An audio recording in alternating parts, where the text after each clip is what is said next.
একজন ইহুদি ক্রেতা মদিনার বাজারে ঢুকলো, দেখে বাজারে কোনো কাস্টমার নাই, দোকানগুলি সব এইভাবে পড়ে আছে,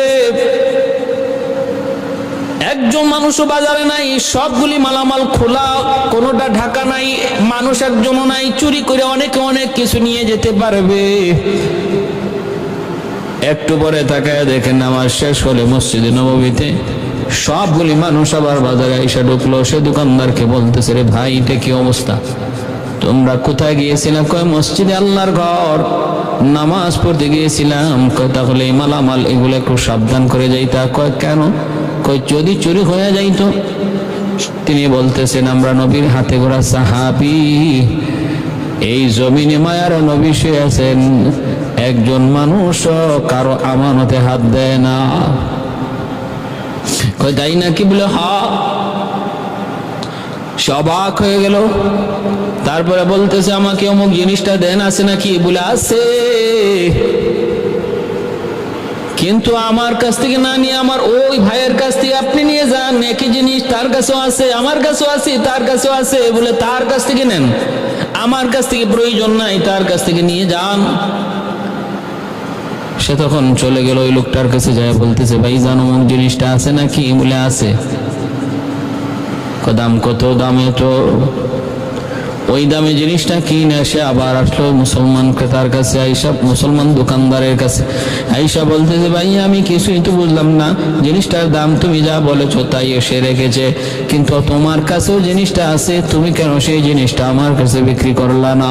তখন মুসলমান দোকানদার বলতেছে, ভাই এই জিনিসটা আমি আজ আমার অনেক ব্যবসা হয়েছে, কিন্তু আমার ওই ভাইয়ের ব্যবসা আজকে বেশি একটা ভালো হয় নাই। আমার যেমন ঘরে আমার বিবি বাচ্চা আছে, তার ঘরেও বিবি বাচ্চা আছে। সন্ধ্যার সময় আমার বিবি বাচ্চারা যেমন আমার অপেক্ষায় থাকে, সেও সন্ধ্যার সময় বাড়ি যাওয়ার পথে তার বিবি বাচ্চাগুলা তার অপেক্ষায় থাকবে। আজ আমার ব্যবসা বাণিজ্য হয়েছে আলহামদুলিল্লাহ ভালো, আমি আমার বিবি বাচ্চার জন্য খানা নিয়ে যাব, কিন্তু আমার ভাইটা খালি হাতে যদি বাড়িতে যায়, একই বাজারের ব্যবসায় আমরা দুজন, তাহলে এটা কেমন দেখায়?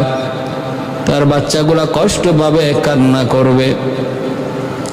কয় আমি যদ্দূর জানলাম, দোকানদার কয় সে কে? বলে সে আমার মুসলমান ভাই না, সে একজন ইহুদি, আপনার ধর্মের লোক।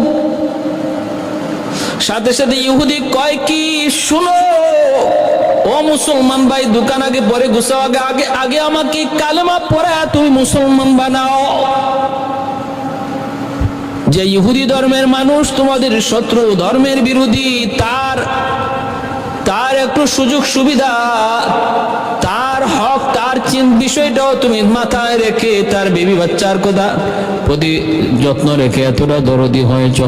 যে ইসলাম মানুষকে এতটা সুন্দর আখলাক শিখায়, আদর্শ শিখায়, যে ইসলাম মানুষে কোনো বিদ্বেষ রাখে না, যে ইসলাম ধর্মে ধর্মে কোনো সহিংসতা করে না, মানবিক ধর্ম, যে ধর্ম হলো সাম্প্রদায়িক সম্প্রীতির ধর্ম, সেই ধর্ম থেকে আমি আর দূরে থাকতে চাই না।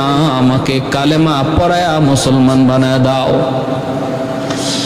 এজন্য হুদায়বিয়া সন্ধির পর যখন মুসলমানদের আখলাক ব্যবহার অমুসলিমরা দেখতে পাইল, সুযোগ তৈরি হলো, দলে দলে কালেমা পড়ে মুসলমান হয়ে যায়।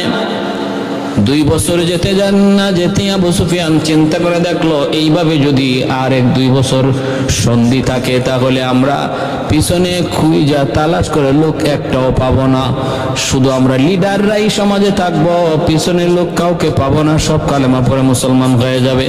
তাড়াতাড়ি সন্ধি ভঙ্গ করো। কোন একটা উসিলা দইরা ওরা সন্ধি ভঙ্গ করলো, তাও ওদের তরফ থেকে আগে আল্লাহ নবীর সাথে যেই এলাকাগুলি চুক্তিবদ্ধ ছিল, ওদের উপরে হামলা করে এই মক্কার মানুষরা এরাই আগে সন্ধি ভঙ্গ করলো। সন্ধি ভঙ্গ করা মাত্র আল্লাহ নবী, রহমতের নবী, গোপনে তিনি মক্কা জয় করার জন্য প্রস্তুতি নিতে লাগলেন। এই প্রস্তুতির খবর নবীর মনের ইচ্ছা হলো কেউ যেন না জানে, কাউকে নবী জানাবেন না। আল্লাহ নবী কথা গোপন রাখলেন। মদিনার অনেক মানুষই জানে না নবী মক্কা বিজয়ের প্রস্তুতি নিচ্ছেন, ইহুদিরাও জানে না, মুনাফিকরাও জানে না, নবী জানাইতে চাইলেন না। বিশ্বস্ত সাহাবীরা ছাড়া এই খবর কেউ জানে না। বাইরে এইদিকে মক্কা থেকে একজন গায়িকা, যার নাম ছিল সারা, সারা নামে গায়িকা, গান গেয়ে গেয়ে আর গান শোনায়া পয়সা কামাইতো। তো যখন মক্কা থেকে অধিকাংশ সাহাবীরা মদিনায় চলে আসলেন, আর বিভিন্ন ভাবে যখন পেরেশানি, যুদ্ধ বিগ্রহ, অশান্তি, কাফেররাও টেনশনে, মক্কার মানুষও টেনশনে, একবার বদর যায়, উহুদ যায়, মাইর খায়, ওই গানের ব্যবসায় তার মন্দা দেখা দিল। এখন আর কাস্টমার পায় না। এই সারা নামক মহিলা, সে একদম অভাবের মধ্যে পড়ে গেল, কঠিন অভাবে পড়ে গেল।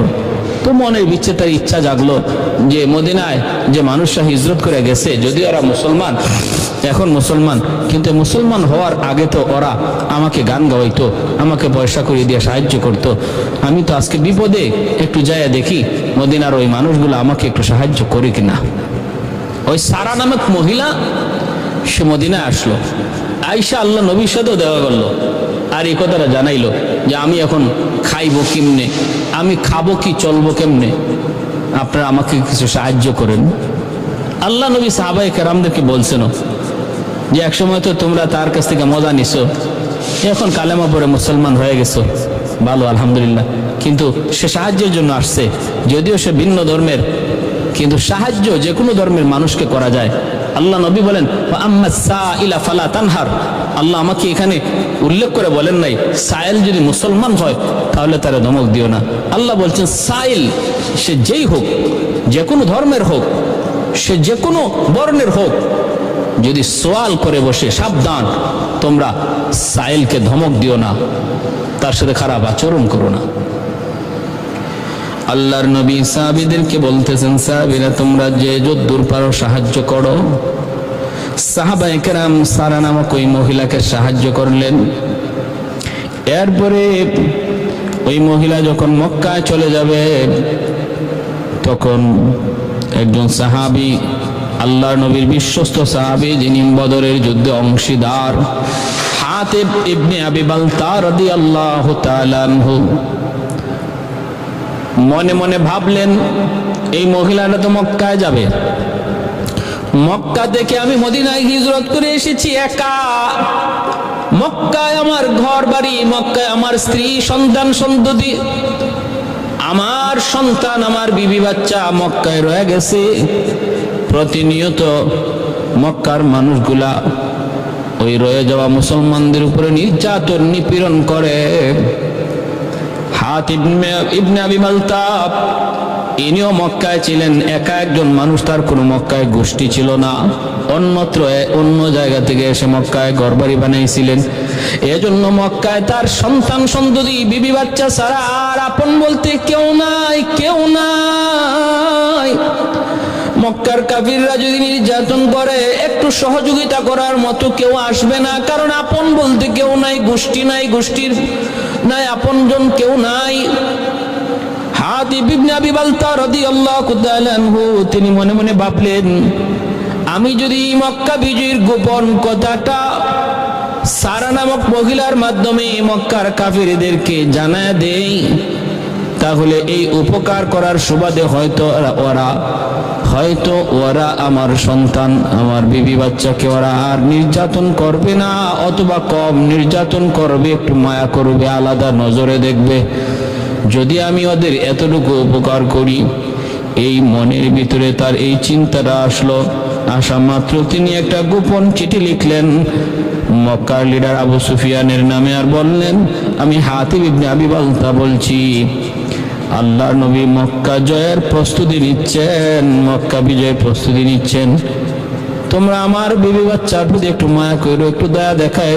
আমি তোমাদেরকে অতি গোপন কথাটা জানাইলাম, যে গোপন কথাটা নবী সারা আর বিশ্বস্ত কিছু সাহাবী সারা মদিনার মানুষরাও জানে না। ভাইরা বন্ধুরা, এই চিঠি সারা নামক মহিলার কাছে হাতিব ইবনে আবি বালতা রাদিয়াল্লাহু তাআলা আনহু তিনি মহিলার কাছে দিয়া বলতেছেন, এই চিঠিটা বড় গোপন গোপন একটা চিঠি, চিঠিটা তুমি কারো কাছে দিবা না, যে কোনো মূল্যে চিঠিটা নিয়ে আবু সুফিয়ানের কাছে দিবা। এই কথা বইলা সে সারা নামক মহিলার কাছে দিয়ে দিল।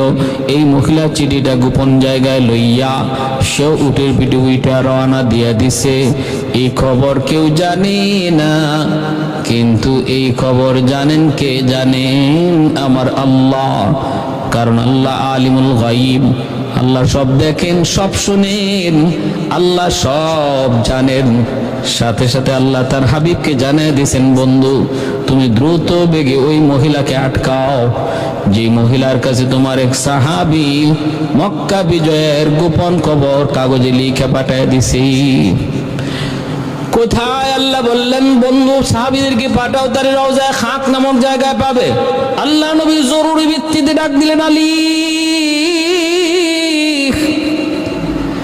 সঙ্গে একজন লইয়া দ্রুত বেগে যাও, ওই মহিলাকে যে আটকাও, তার কাছে একটা গোপন চিঠি আছে। গোপন চিঠি মক্কার লিডার আবু সুফিয়ানের নামে মদিনা থেকে পাঠানো হয়েছে। আমার মক্কা বিজয়ের গোপন খবর জানিয়ে দেওয়া হয়েছে। ওই মহিলার কাছ থেকে দ্রুততম বেগে ওই চিঠিটা যায় উদ্ধার করো। আলী রাদিয়াল্লাহু তাআলা আনহু তখন বললেন, নবী গো কোথায় পাবো? আল্লাহ নবী বললেন, আলী এখনই যদি রওনা দাও, তাহলে তারে রওজায়ে খাক নামক জায়গায় তোমরা তারে যায় ধরতে পারবা, ওইখানে যায় তারে পেয়ে যাওয়া। হযরত আলী রাদিয়াল্লাহু তাআলা আনহু আর দেরি করলেন না, সঙ্গী সাথীদের নিয়ে তিনি দ্রুত বেগে ঘোড়া চালায় দিলেন। ঘোড়া চালিয়ে দিলেন। যাইতে যাইতে মায়ার নবী যে খাক নামক জায়গার কথা বলেছেন, ওই জায়গায় যায় তারা ওই মহিলাকে পেয়ে গেলেন। এতে আলী রাদিয়াল্লাহু তাআলা আনহু ইয়াকিন হয়ে গেল, আল্লাহ নবীর একটা কথা সত্য হয়েছে। আল্লাহ নবী একটা কথা 100 প্রমাণ আমরা পেয়েছি। নবী বলেছেন রওজায়ে খাকে পাইবা, আমরা রওজায়ে খাকের মধ্যেই তো পেয়েছি। অতএব আল্লাহ জানাইছেন আমার হাবিবকে, আমার নবীকে। দ্বিতীয় কথাটাও মিথ্যা হতে পারে না, কোনো সন্দেহ নাই, ওর কাছে চিঠি আছে। আলী রাদিয়াল্লাহু তাআলা আনহু বললেন, মহিলা থামো, উটের পিঠ থেকে নামো। উটের পিঠ থেকে আলী রাদিয়াল্লাহু তাআলা ধরে নামাইলেন। নামায় বলতেছেন, গোপন চিঠিটা কোথায়? দ্রুত বেগে চিঠিটা আমার হাতে দিয়ে দাও। মহিলা তখন বলতেছে, কিসের চিঠি? আমার কাছে কোনো চিঠি নাই। আলী রাদিয়াল্লাহু তাআলা আনহু বলেন, দেখো মিথ্যা বলো না, কারণ আমার নবী জীবনে কোনোদিন মিথ্যা বলেন নাই, মিথ্যা হতেই পারে না। আল্লাহ নবী বলেছেন, তোমাকে রওজায়ে খাকে পাবো, পেয়েছিও তাই, এই জায়গায় পেয়েছি। বলেছেন তোমার কাছে চিঠি আছে, চিঠি অবশ্যই আছে, দিয়ে দাও, নতুবা কিন্তু আমি বিবস্ত্র করে ফেলবো। চিঠি লইয়াই যাব, প্রয়োজনে তোমার কাপড় খুলে ফেলবো। যখনই হযরত আলী রাদিয়াল্লাহু তাআলা বলছেন, তোমারে আমি কাপড় খুলে ফেলবো, বিবস্ত্র করে ফেলবো, মহিলা ভয় পেয়ে গেছে। কয় রাখি, আলী আলী রাখো রাখো রাখো, এমন কিছু করো না, আমি দিচ্ছি। কই এই চুলের খোপ থেকে, চুলের খোপা থেকে এই চিঠিটা বের করলো, বের করে হযরত আলী রাদিয়াল্লাহু তাআলা আনহুর হাতে দিল। আলী রাদিয়াল্লাহু তাআলা আনহু চিঠিটা লইয়া দ্রুত বেগে মদিনায় চলে আসলেন। আল্লাহ নবীর হাতে দিলেন। নবী দেখতেছেন চিঠিটা লেখছে নবীর সাহাবী হাতিব ইবনে আবি বালতা। নবী ডাক দিলেন, হাতিব কেন তুমি এমন করেছো? হাতিব ইবনে আবি বালতা তখন চোখের পানি ঝরায় কই, নবী গো খোদার কসম গো নবী, আপনি আমাকে সন্দেহ করেন না, আমি মুনাফিক হয়ে যাই নাই। ও গো নবী, বিন্দু পরিমাণ আমার অন্তরে ঈমানের প্রতি ঘাটতি আসে নাই, তবে এমনটা কেন করেছো? হযরত হাতিব ইবনে আবি বালতা রাদিয়াল্লাহু তাআলা আনহু বলেন, ইয়া রাসূলুল্লাহ, আমার 100 ইয়াকিন ছিল আপনি মক্কা বিজয় করবেনই, আল্লাহ আপনার দ্বারা মক্কা বিজয় করাবেনই। এই ব্যাপারে আমার বিন্দু পরিমাণ কোনো সন্দেহ ছিল না। আমি ভাবলাম এই খবর যদি আমি মক্কার মানুষদেরকে জানাও দেই, তবু মক্কা বিজয়ের কোনো ঘাটতি হবে না, কোনো ক্ষতি হবে না, কমতি হবে না, কিন্তু আমার একটু উপকার হয়ে যাবে। ওরা আমার বিবি বাচ্চার প্রতি একটু দয়া দেখাবে, মায়া দেখাবে। কারণ মক্কায় আমার কোনো ঘর, মক্কায় আমার কোনো আপন কেউ নাই, আত্মীয় স্বজন কেউ নাই, গোষ্ঠী বলতে কেউ নাই। আমার বিবি বাচ্চাগুলারে একা ফালায় আমি মদিনায় আসছি গো নবী, দ্বীনের খাতিরে মায়া নবী আপনার খাতিরে, আমার এতে কোনো আফসোস নাই। তবে এতটুকু আমার মনের ভিতরে জাগলো, যদি আমি খবরটা গোপন খবরটা জানাই দিই, ওনা আমার বিবি বাচ্চার সাথে একটু মায়ার আচরণ করবে। আর এই কথার ইয়াকিন আমার অন্তরে ছিল, এই জানানোতে আপনার কোনো ক্ষতি হবে না, মক্কা বিজয় অবশ্যই হবে, ব্যাপারে আমার বিন্দু পরিমাণ কোনো সন্দেহ নাই। হযরত ওমর ফারুক রাদিয়াল্লাহু তাআলা আনহু দাঁড়ায় গেলেন, নবী গো আপনি অনুমতি দেন, আমি একটা কিছু করে ফেলি। আল্লাহর নবী বললেন, ওমর থামো, আমার হাতিব ইবনে আবি বালতা সে কি বদরি সদস্য নয়, সে তো বদরি সদস্য। বদরি সদস্যের ব্যাপারে আল্লাহ পাকের তো ঘোষণাই ফালু মা শিতুম, তোমাদেরকে আমি আল্লাহ মাফ করে দিয়েছি, তোমরা যা মন চায় তা করো। তাহলে এত বড় সুসংবাদ যে বদরীদের আল্লাহ দিয়েছেন, তার ব্যাপারে এমন কথা বলতে পারো না ওমর। হাতেব যা বলেছে সত্য বলেছে, সত্য বলেছে, বিন্দু পরিমাণ সে কোনো মিথ্যার আশ্রয় নেই। আমি নবী তারে মাফ করে দিলাম। ভাইরা বন্ধুরা, আল্লাহ নবী রহমতের নবী সাহাবায়ে কেরামদেরকে নিয়ে প্রস্তুতি নিলেন। প্রস্তুতি নিয়ে নবীজি 8 হিজরতের 8 সনে হিজরি 8 সনে মায়ার নবী দয়ার নবী 10,000 সাহাবায়ে কেরামের বিশাল জামাত লইয়া আল্লাহ নবী মক্কা বিজয়ের উদ্দেশ্যে রওনা দিয়া দিলেন। মায়ার নবী মক্কা বিজয়ের উদ্দেশ্যে রওনা দিয়ে দিলেন। আল্লাহ নবী যখন মক্কার কাছাকাছি পৌঁছে গেলেন, তখন সন্ধ্যা হয়ে গেছে। নবী বলতেছেন, সাহাবীরা সন্ধ্যার টাইমে আমরা মক্কায় প্রবেশ করব না, কারণ রাতের অন্ধকারে যদি মক্কায় ঢুকি আর ওরা যদি আমাদেরকে বাধা দেয় তাহলে যুদ্ধ হবে। অন্ধকারে যুদ্ধ হলে হতাহতের সংখ্যা বেড়ে যাবে, কে কাকে মারবে এটাও হয়তো দিশা পাওয়া যাবে না, নারীর গায়েও হামলা হয়ে যেতে পারে, অসতর্কতামূলক কোনো শিশুর উপর তলোয়ার চলে আসতে পারে। অতএব রাতের বেলা মক্কায় প্রবেশ করা নিরাপদ নয়, নিরাপদ নয়। আমরা আজ রাত এই জায়গায় কাটাবো, সকালবেলা আমরা মক্কায় প্রবেশ করব। আল্লাহ নবী সাহাবায়ে কেরামদেরকে নিয়ে তিনি এই জায়গায় অবস্থান করলেন। সাহাবায়ে কেরামকে নবী বলতেছেন, সাহাবীরা আমরা 10,000 মানুষ রাত কাটাবো এখানে, তাবু বানাইলাম, আমাদের রাতের জন্য খাবারের প্রয়োজন, হাজত সারার জন্য বাথরুমের প্রয়োজন, খাবার পাকাইতে হলে চুলা বানাইতে হবে, বাথরুম সারতে হলে বাথরুম বানাইতে হবে। নবী বলতেছেন, আমি নবী যেইভাবে বলি এইভাবে করবা, বিন্দু পরিমাণ এদিক সেদিক করবা না। চুলা বানাইবা দ্বিগুণ দ্বিগুণ বেশি। 10,000 মানুষের জন্য 10,000 চুলা লাগে না। এক চুলার মধ্যে 10 জন 20 জনের খানা পাকানো যায়, কিন্তু না, আমি বলবো 10,000 চুলাই তোমরা বানাও, 10,000 চুলাই বানাও, 10,000 জায়গার মধ্যে যেন আগুন জ্বলে। আর নবী বললেন, বাথরুম আমাদের 10,000 মানুষের জন্য বাথরুম যদ্দূর প্রয়োজন এর চেয়ে আরো কম বানাইবা, আরো কম, যেন বাথরুমের সামনে বিশাল লাইন লাগে, বিশাল যেন মানুষের লাইন দেখা যায়। কেন বলেছিলাম? ইতিহাসবিদরা লিখেছে আমার নবী কত বড় রণকৌশলবিদ ছিলেন, কত বড় সমরবিদ ছিলেন, যুদ্ধের কৌশল নবী কত জানতেন। সুবহানাল্লাহ।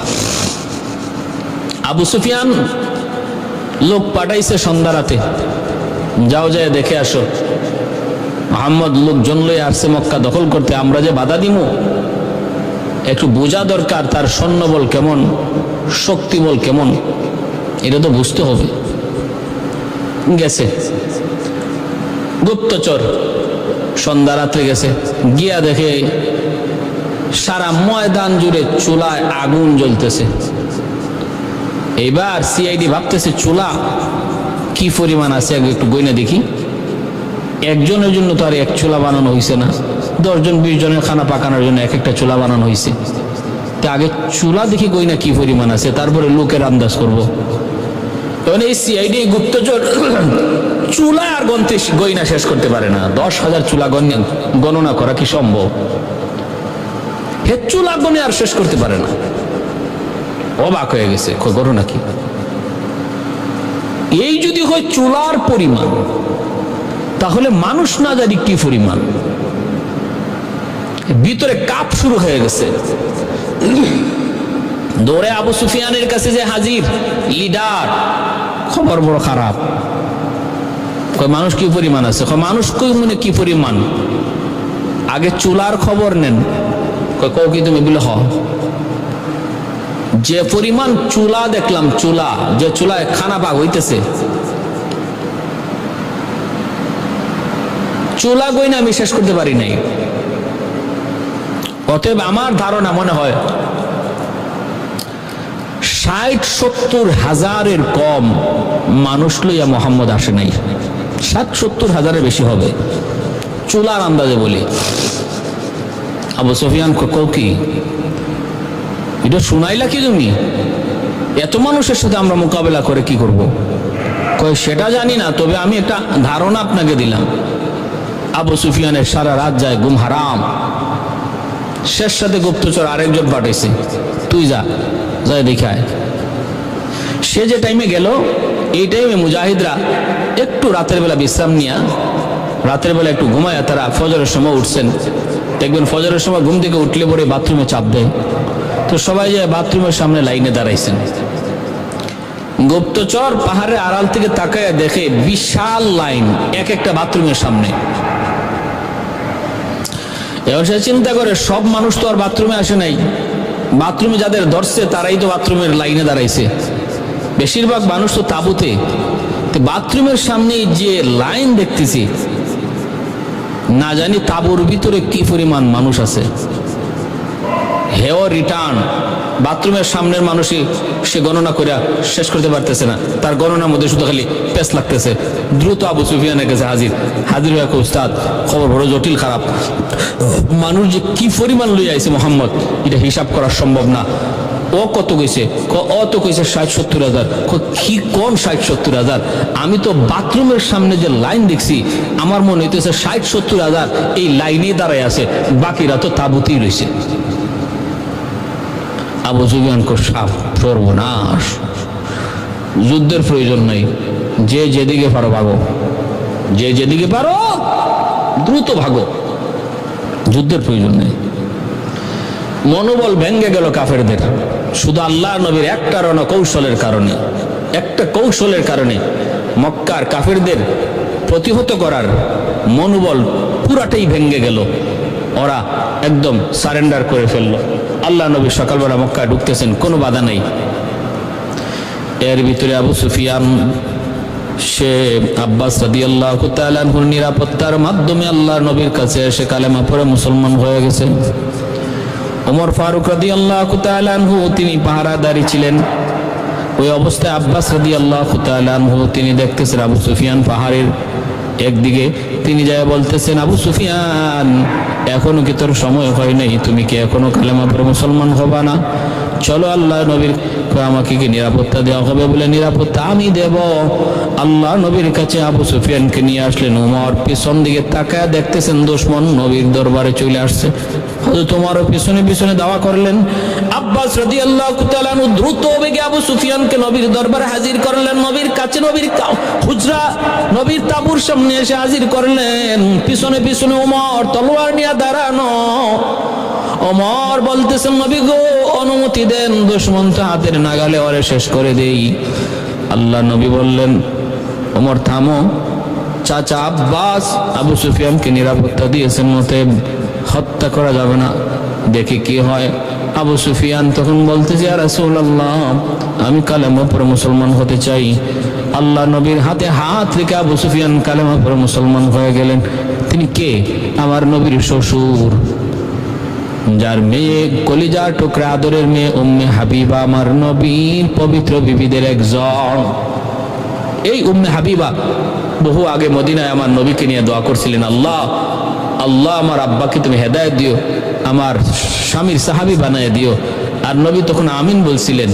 এই দোয়া আল্লাহ কবুল করছে। মক্কা বিজয়ের দিন আবু সুফিয়ান কালেমা পড়ে মুসলমান হয়েছেন। এই আবু সুফিয়ান মুসলমান হয়ে রাদিয়াল্লাহু তাআলা আনহু হলেন, আর ওনার সন্তানই হলেন হযরত আমির মুআবিয়া রাদিয়াল্লাহু তাআলা আনহু, বিচক্ষণ একজন সাহাবী, নবীর কাতেবে ওহী।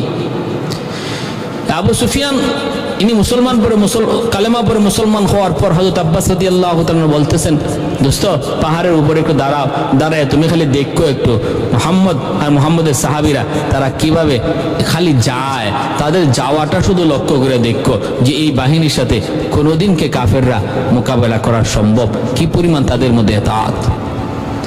আবু সুফিয়ান পাহাড়ের উপর থেকে দেখলেন নবী যাইতেছেন, নবীর সাহাবীরা যাইতেছেন, আর যাওয়ার ভঙ্গিমা তরিকা আর তার আনুগত্যের দৃশ্য দেখা আবু সুফিয়ান ইয়াকিন করে বুঝে ফেললেন না, আল্লাহ নবীর আনুগত্য এই সাহাবীরা যেইভাবে করে আমার মনে হয় কোনো দিন কোনো বেঈমান অমুসলিম নবীর সাহাবীদের মোকাবেলা করা সম্ভব হবে না। ভাইরা, গুপ্তচররাও বিভিন্ন সময় যে আবু সুফিয়ানকে রিপোর্ট দিছে অসম্ভব। মুহাম্মদের সাহাবীরা মুহাম্মদের জন্য এত পাগল, একটু মুখের তুতু যদি উনি মাটিতে ফালাইতে চায় ওরা মাটিতে পড়তে দেয় না, নিজের গায়ে মেখে ফেলে মেশকে আম্বরে ঘ্রাণ বের হয়, নিজের চোখে দেখেছি। যেই কর্মীরা তার নেতার জন্য এত পাগল, এত ফেদা, ওদের সাথে কোনোদিন অন্য কোনো দল, অন্য কোনো গোষ্ঠী, অন্য কোনো দুশমন মোকাবেলা করে পারবে না, কারণ বিন্দু পরিমাণ ওদের কাছে অন্তরের ওদের জীবনের মায়া নাই। নেতার জন্য এরা মরতে এমন প্রস্তুত, হাসতে হাসতে জীবন দিয়ে দিবে নেতার সামনে, অতএব তাদের সাথে মোকাবেলা করা সম্ভব নয়। আল্লাহ নবী মক্কায় ঢুকলেন, মায়ার নবী, দয়ার নবী সবাইকে সাধারণ ক্ষমা ঘোষণা করলেন, আর নবী আবু সুফিয়ানকে ইজ্জত দিলেন। দেখেন, সম্মানী লোককে সম্মান দেওয়াটা আমার নবীর আখলাক। আবু সুফিয়ান এত বড় লিডার, কালেমা পড়ে মুসলমান হয়েছেন, আল্লাহ নবী তার সম্মান দেওয়ার জন্য ঘোষণা দিলেন, আজকে মক্কার সমস্ত মানুষকে আমি সাধারণ ক্ষমা করলাম। যারা আবু সুফিয়ানের ঘরে আশ্রয় নেবে তারাও নিরাপদ, যারা বাইতুল্লাহ হেরেম শরীফের ভিতরে যাবে তারাও নিরাপদ। মহিলাদের গায়ে হাত উঠবে না, শিশুর গায়ে হাত উঠবে না, যার হাতে অস্ত্র নাই তাদের উপরে হাত তোলা হবে না। কেউ যদি নিজের ঘরে আশ্রয় নেয় সেও নিরাপদ। আবু সুফিয়ানের ঘরে যারা আশ্রয় নিবে তারাও নিরাপদ। আল্লাহর নবী এইভাবে ঘোষণা দিয়ে বললেন, বাকি 13 জনের মতো কিছু দুশমনের নাম নবী ঘোষণা করলেন, এদেরকে মুক্ত করা হবে না, এদেরকে যেখানে পাও সেখানে হত্যা করো। এর মধ্যে একজন ছিলেন আমির হামজা রাদিয়াল্লাহু তাআলা আনহুর খুনি ওয়াহশী, আমার নবীর কলিজার টুকরা চাচা আমির হামজা রাদিয়াল্লাহু তাআলা আনহুর খুনি। এই ওয়াহশীকে আল্লাহ নবী বলেছিলেন, ওয়াহশীকে যেখানে পাও সেখানেই তোমরা গ্রেফতার করবা, ওয়াহশীকে আমরা কোনোভাবে ছাড় দেব না। ওয়াহশী তিনিও বাঁচার জন্য তায়েফ চলে গেলেন। আর একজনকে নবী ঘোষণা দিয়েছিলেন, সে নবীকে গালাগালি করত,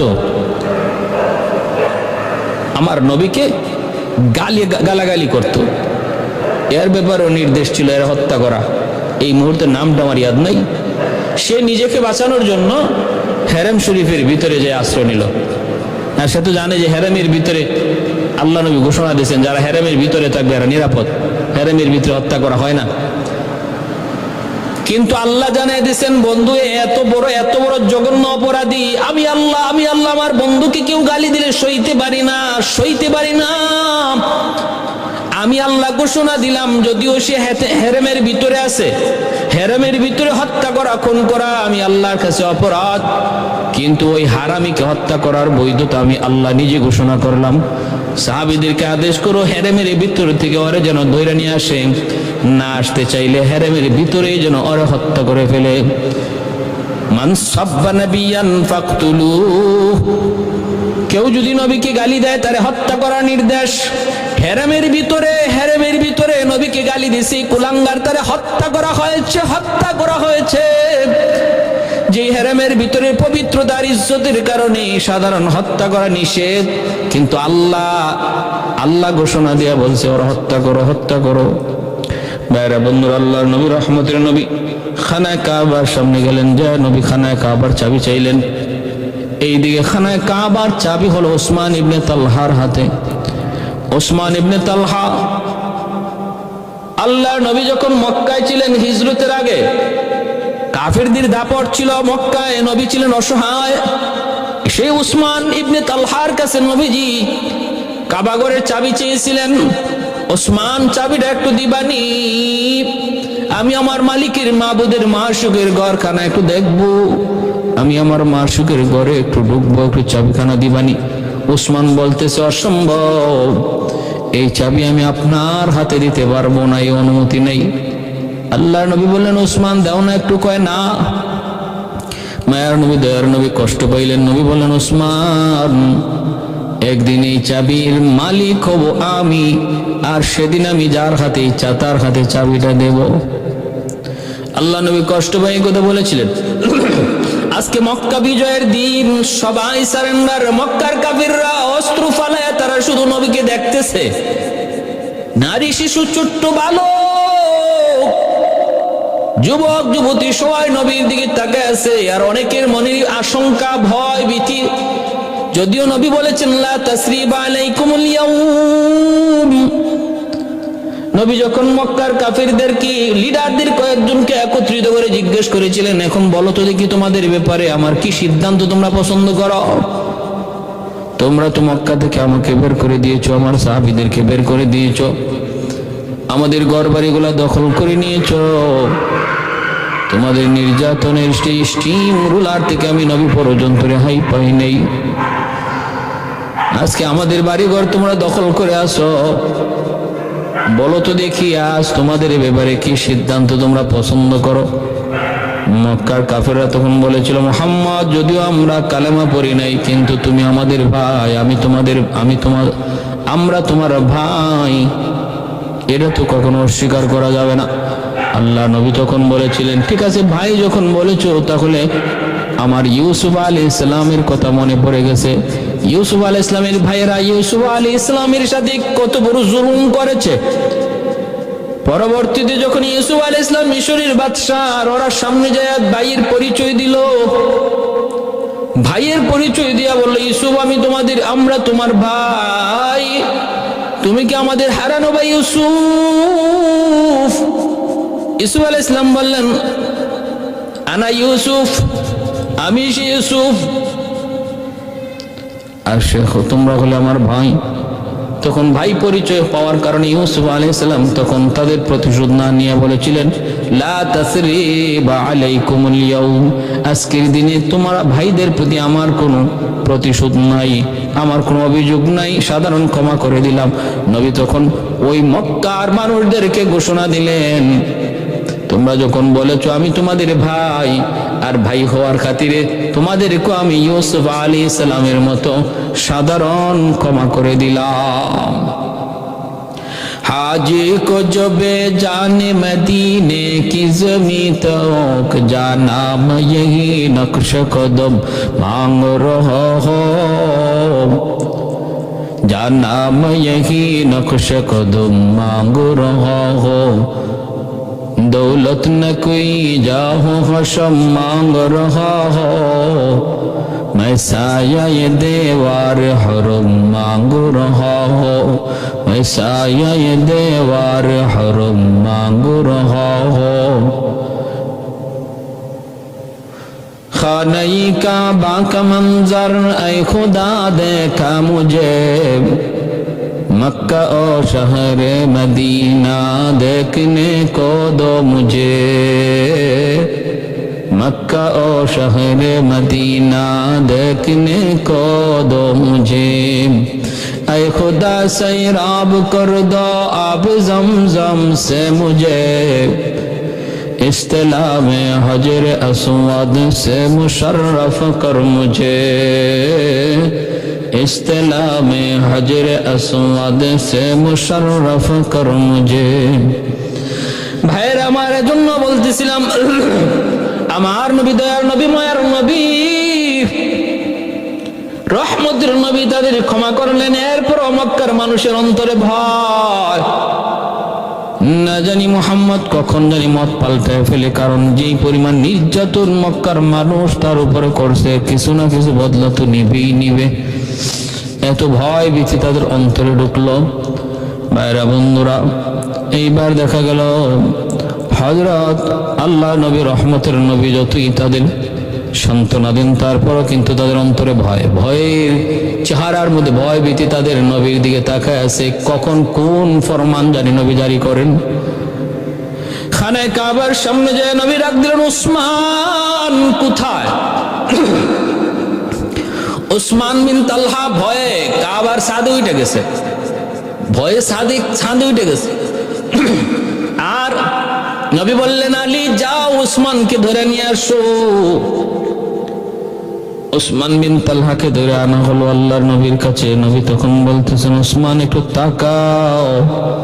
উসমান বিন তালহা নবীর সামনে দাঁড়ায় আছে, পুরো শরীরটা তার কাঁপতেছে ভয়ে। না জানি আজকে নবী তার কি বিচারটা করে, কারণ একদিন নবী এত অনুনয় বিনয় করে তার কাছে চাবিটা চেয়েছিলেন, সেই দিন উসমান নবীকে চাবিটা দেয় নাই। আজকে এই চাবির মালিক আমার নবী, কারো সাহস নাই। তিনি হলেন উসমান বিন তালহা, ইনি নবীর সাহাবী আবু বকর উসমান, খলিফা উসমান ইনি না। ধরে আনার পরে নবী বলতেছেন, উসমান উসমান এবার বলো তো দেখি মনে আছে কি সেদিনের কথাটা? সেদিনের কথা কি মনে আছে? যেদিন আমি তোমাকে বলেছিলাম একদিন চাবির মালিক হব আমি, আর এই চাবি আমি যার হাতে দেব, যাকে খুশি তার হাতে দেব, সেদিন সবে আমার ইচ্ছা। উসমান মাথা নিচের দিকে দিয়া বলতেছে, নবী গো মনে আছে সব। এইবার নবী হাতে নিলেন, চাবিটা হাতে দিলেন। আল্লাহ নবী চাবিটা হাতে নিয়ে বলতেছেন, এখন এই চাবি আমি যার হাতে দেব সেই হবে আজ থেকে কিয়ামত পর্যন্ত এই ঘরের চাবির মালিক। কার হাতে নবী চাবিটা দিবেন? আবু বকর সিদ্দিক রাদিয়াল্লাহু তাআলা আনহু মনের মধ্যে বড় আশা নিয়ে বসে আছেন। ওমর ফারুক মনের ভিতরে বড় আশা নিয়ে বসে আছেন। ওসমান গনিও মনের ভিতরে বড় আশা নিয়ে বসে আছেন। আলীও মনের ভিতরে আশা নিয়ে বসা, নিরাশ হয়ে শুধু দাঁড়ায় আছে উসমান বিন তালহা। কারণ উসমান বিন তালহা তো আর ভাবতেও পারে না এই চাবি নবী আবার তাকে দিবেন, এটা ভাববারও কোনো বিষয় না, ভাবতেই পারেন না, কল্পনা আসতে পারে না। বাকি সাহাবীরা অনেকে অনেক মনের ভিতরে আশা নিয়ে তারা বসে আছেন। একটু পরে মায়ার নবী বলেন, আজ থেকে এই চাবি আমি যার হাতে দেব তার হাতেই থাকবে, তার পরিবার পরিজনের কাছে এই চাবি জিম্মাদারি থাকবে। এই কথা বইলা মায়ার নবী, দয়ার নবী ওসমান বিন তালহাকে ডাকলেন। ডাইকা ডাক দিয়ে নবী বলতেছেন, না ওসমান, এই চাবি এতদিন পর্যন্ত তোমার জিম্মাদারিতে ছিল, আজ আমি নবীও তোমার জিম্মাদারিতে চাবিটা দিলাম। শুধু তোমার কাছে নয়, তোমার বংশের কাছে এই চাবি কিয়ামত পর্যন্ত আমানত থাকবে, আমানত। সুবহানাল্লাহ। অবাক হয়ে গেলেন সবাই, আশ্চর্য হয়ে গেলেন। ওসমান সাথে সাথে নবীর হাত ধরে কান্না শুরু করে কালেমা পড়ে মুসলমান হয়। নবী গো, এত সুন্দর আখলাক, এত সুন্দর ব্যবহার আমি কল্পনাও করতে পারি নাই। আমি আপনার সাথে অতীতে বেয়াদবি করেছি, মাফ করে দেন। অনেক কাফেররা ওই সময় এই দৃশ্য দেখে কালেমা পড়ে মুসলমান হয়েছে, যে ইসলাম ধর্মের নবীর কত সুন্দর আখলাক, যে ওসমান চাবি পাওয়ার কথাই না বরং শাস্তি পাওয়ার উপযুক্ত, আমার নবী তার হাতেই চাবিটা আবার বুঝিয়ে দিলেন। এতে করে আমার নবীর দিল যে কত ভালো, কত উদার, আমার নবী যে কত উদার মনের, সেই পরিচয়টা নবী দেখানো মাত্রই উপস্থিত মুহূর্তে অনেক মানুষ কালেমা পড়ে মুসলমান হয়েছে। আল্লাহু আকবার। এরপরে নবী বলতেছেন, আজান দাও বেলাল, আজান দাও। হযরত বেলাল হাবশী রাদিয়াল্লাহু তাআলা আনহু তিনি আজান দিলেন। আজান দেওয়া মাত্রই কিছু মন্তব্য হইল। একজন কইল, হাই রে হাই রে হাই রে, মুহাম্মদ বুঝি আজান দেওয়ার আর কোনো মানুষ পাইল না, এরকম একটা গোলাম রে আজান দেওয়ার সুযোগ করে দিল। আল্লাহর ঘর বাইতুল্লাহর ছাদে উঠা বেলালের মতো গোলাম আজান দেয়, মোহাম্মদ বুঝার লোক পায় নাই। আরেকজনে মনে মনে কয় আমার বাপ যা এর আগেই মরে গেছিল, বাপের কপাল খুলছে এই দৃশ্য দেখার আগে যে বাপ মরে গেছে। আর আবু সুফিয়ান নবীর নবীর এই শ্বশুর, যিনি কালেমা পড়ে মুসলমান হয়েছেন মাত্র, ইনারে জিগাইতেছে তুমি কি কও এই দৃশ্যটা দীক্ষা, তুমি কি কও? মূলত এই ইন্টারভিউটা নিতেছে ইবলিস। ইবলিস এই ইন্টারভিউটা নিতেছে মানুষের বেশ দিরা। আবু সুফিয়ান বলতেছে তুমি কেডা, চিনি না জানি না, তুমি আইছো আমার কাছ থেকে কথা নিতে। আরে হর, মোহাম্মদের বিরুদ্ধে কোনো কিছু কইয়া লাভ নাই, কইলো তার আল্লাহ যাই না ফেলায়, না কইলো যাই না ফেলায়, অতএব আমার চুপ থাকাই ভালো, আমি কিছু বলবো না। এই খবর আল্লাহ পাক তার হাবিবকে জানাই দিয়েছেন। তিনজনের এই মন্তব্য। আল্লাহ নবী তিনজনকে ডাকলেন, ডাইকে একজনে বলতেছেন তুমি কি বলছো? বলে আমি এই বলছি। তুমি তো এই বলছো, তুমি তো এই বলছো। দুইজনকে এই কথা বললেন। নবী শ্বশুরজিকে জিজ্ঞেস করতেছেন, শ্বশুরজি আপনি কি কইছেন? আবু সুফিয়ান মুস্কি আইসা কয় বাবা আমি কি বলবো, আমি আর কি বলবো, আমি যা বলার তো বলছি, তুমি তো সব যাই নেই ফেলাইছো। আমি তো কিছু বলি না, শুধু এতটুকু বলছি আমি যা আমি কিছুই বলবো না বললে, কারণ মুহাম্মদের খোদা মুহাম্মদকে জানাই দিবে,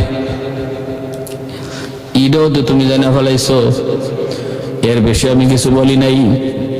আল্লাহ নবী রহমতের নবী বলেন ইন্না আকরামাকুম ইনদাল্লাহি আতকাকুম। আল্লাহ পাক রব্বুল আলামিন মানুষ বানাইছেন, গোটা সম্প্রদায় দেশ বিভক্তি করায় দিছেন, গোষ্ঠীর বিভক্তি করাইছেন, লিতাআরাফু বাইনাহুম, যেন একে অপরের মধ্যে পরিচয় পাওয়া যায়। বাড়ি কই তোমার বাংলাদেশ, বাড়ি কই তোমার আরবে, কোন গোষ্ঠীর, চৌধুরী গোষ্ঠীর, কোন গোষ্ঠীর, সৈয়দ গোষ্ঠীর, কি নাম তোমার, আব্দুর রহিম।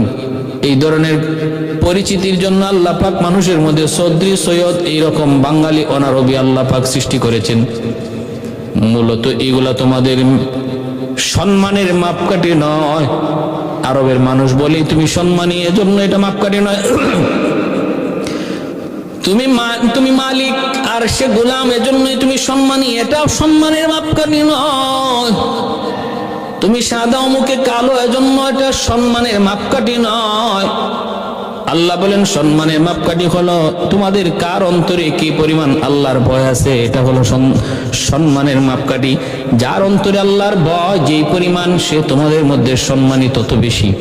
ইন্না আকরামাকুম ইনদাল্লাহি আতকাকুম। এজন্য মনে রাখবে এটা আল্লাহর দেওয়া থিওরি, এটা আল্লাহর দেওয়া থিওরি। যে মানুষটার অন্তরে আল্লাহর ভয় যত বেশি, সমাজে সে তত বড় সম্মানী। মেম্বার, চেয়ারম্যান হইলি আল্লাহর দৃষ্টিতে সম্মানী হয় না, সম্মানী হয় ওই মানুষটা চেয়ারম্যান না, মেম্বার না, কিন্তু অন্তরে আল্লাহর ভয় 100। আল্লাহ বলেন সেই হলো আমার দৃষ্টিতে সবচেয়ে সম্মানী।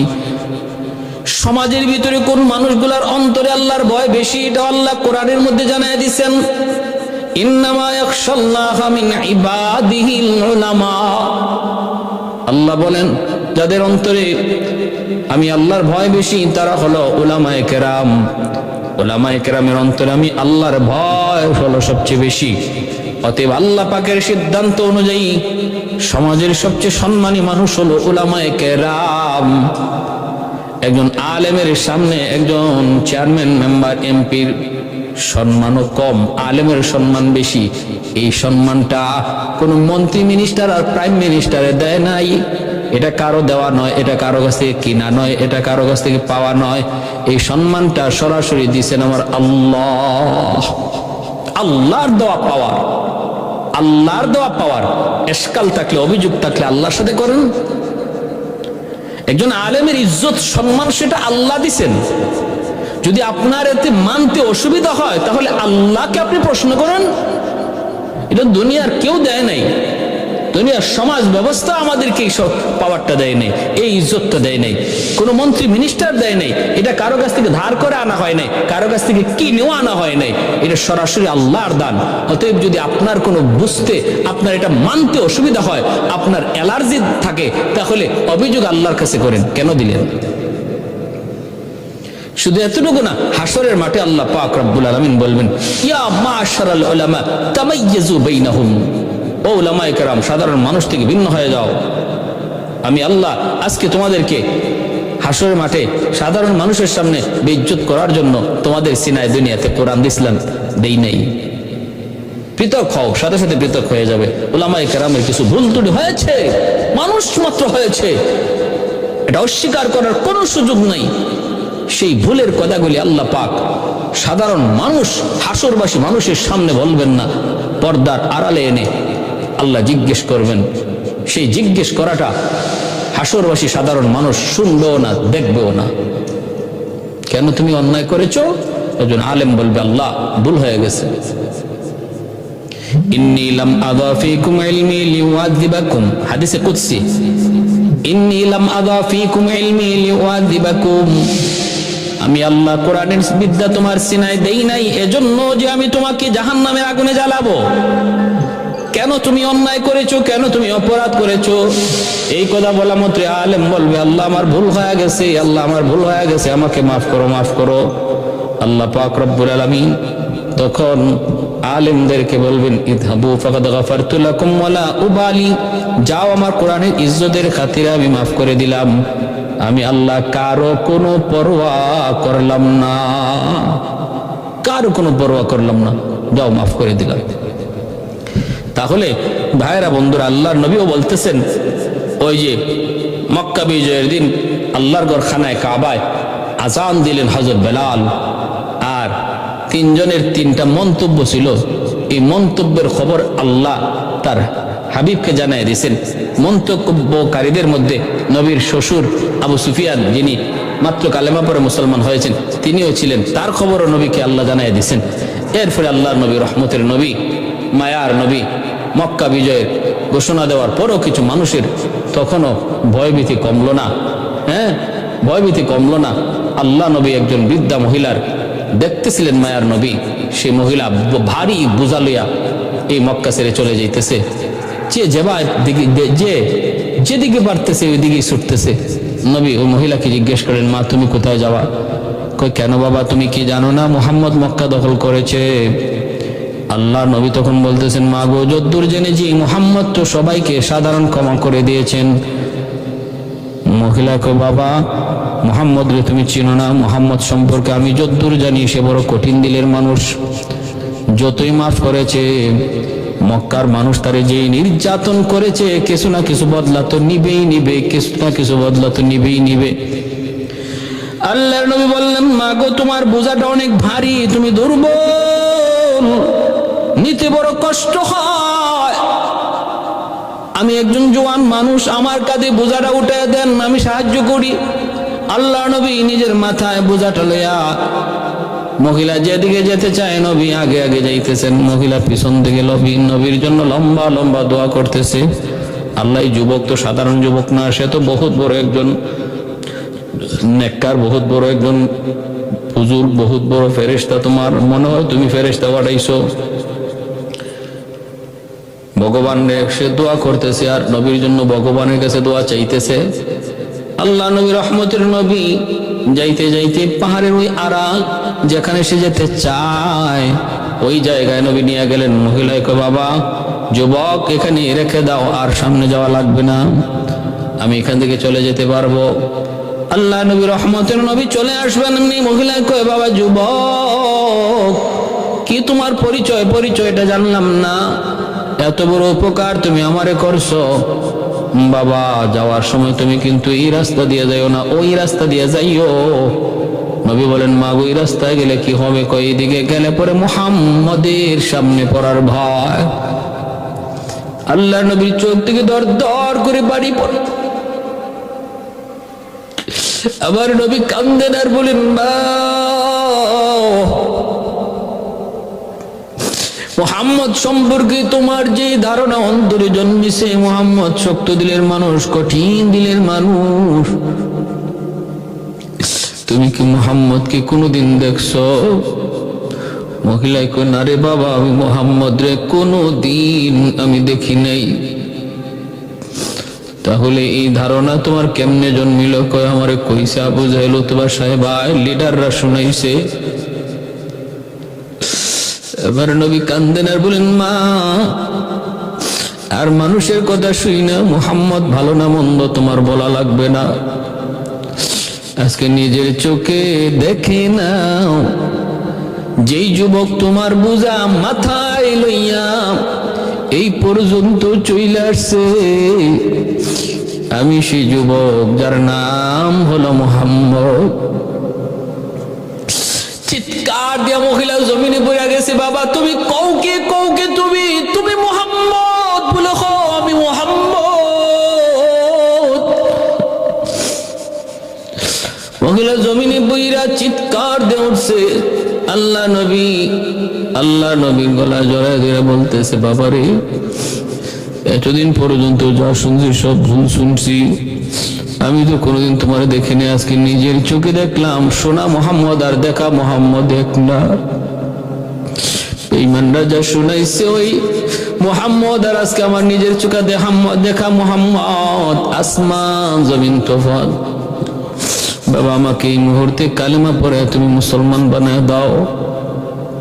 আমার নবী আল্লাহর কাছে কান্দে হাত উঠায়, মালিক আমি তো মক্কার মানুষের কাছ থেকে বদলা নেওয়ার জন্য মক্কা জয় করি নাই, এরপরও আমার কথা ওরা বিশ্বাস না করে চলে যাইতেছে। আল্লাহ হাসরের মাঠে এজন্য তুমি আমাকে পাকড়াও করো না, আমি তো তাদেরকে আমার বাড়িঘর ফিরায় পাওয়ার জন্য মক্কা দখলে আসি নাই, এরপরও কেন আর আমাকে বিশ্বাস করলো না, কেন বাড়িঘর ছেড়ে চলে যায়? আল্লাহ হাসরের মাঠে আমার তোমার আদালতে দাঁড় করেও না। নবী এইভাবে কান্দেন। ওয়া ইন্নাকা লাআলা খুলুকিন আযীম। আল্লাহ বলে, বন্ধু আমি তোমাকে খুলুকে আযীম, সর্বোত্তম আখলাক আমি তোমাকে দান করেছি। আমার নবীর আখলাকের চেয়ে এত সুন্দর আখলাক আর কারো হতে পারে না।